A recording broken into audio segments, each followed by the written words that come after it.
Kembali di Selamat Siang Indonesia, good people, kalau lebah identik sengat. Tapi ternyata ada kok yang tanpa sengat. Ini lebah tanpa sengat sangat banyak dikembangkan, termasuk di Garut, Jawa Barat.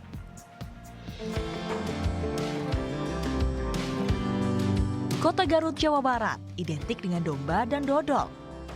Tapi ada potensi lain yang belum terlalu dikenal. Inilah tewel, lebah tanpa sengat. Hewan penghasil madu berwarna hitam kecoklat-coklatan yang berukuran kecil dan lincah. Lebah jenis ini memiliki banyak sebutan berbeda di setiap daerah. Di Sunda disebutnya tewel, kalau orang Jawa menyebutnya kelanceng atau lanceng. Orang Melayu menamainya kelutut, sedangkan dalam bahasa Minang lebah ini disebutnya galo-galo. Ucu Switna salah satu yang mengembangkannya di Garut. Petani asal Kelurahan Sukakarya, Kecamatan Tarogong Kidul mulai beralih ke tewel pada bulan Desember 2020. Sebelumnya, Pak Ucu ini merupakan seorang petani padi berkonsep organik, tapi halamannya kini dipenuhi kotak untuk penangkaran lebah tanpa sengat. Setidaknya, lebih dari 50 kotak lebah ada di halamannya.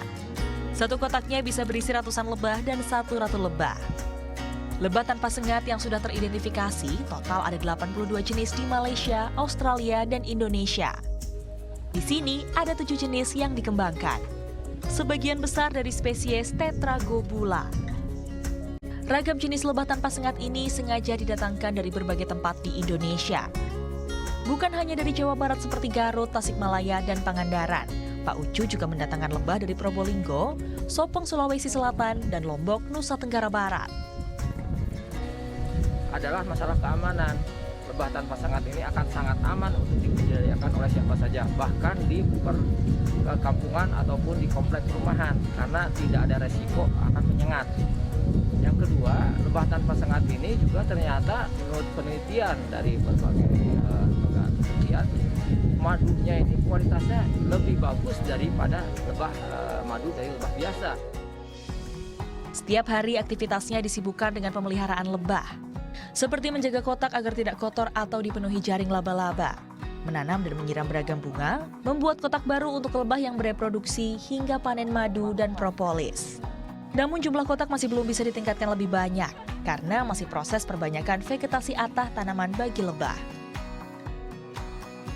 Mensiasatinya, Pak Ucu mencoba menitipkan ke warga sekitar dan warga di kaki Gunung Kuntur dan Gunung Cikuray. Ia pun kemudian membuka edukasi bagi warga dengan memberikan pelatihan dan bimbingan mulai dari pengenalan lebah, tata cara pembudidayaan hingga pemanenan. Aja pengen tahu, siapa tahu nanti bisa di rumah membudidayakan lebah tanpa sengat. Hal ini disambut baik pemerintah setempat. Rencananya, pemerintah Kecamatan Tarogong Kidul bersama Kelurahan Sukakarya akan mengalokasikan anggaran untuk pengembangan penangkaran lebah dan membuka taman edukasi di beberapa lokasi lainnya di Kecamatan Tarogong Kidul.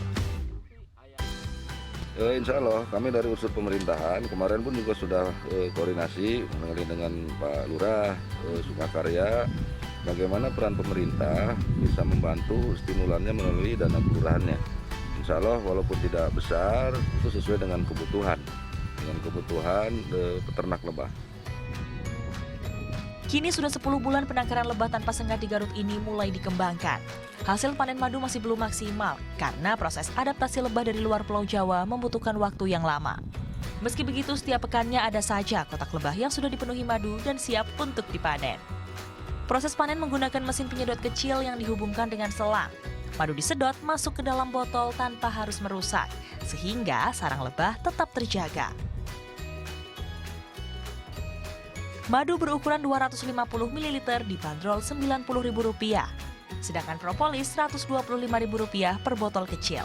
Permintaan madu lebah tanpa sengat ini mulai banyak dari luar Garut, seperti Jakarta, Tangerang, dan Bogor. Ervan Lugina melaporkan untuk NET.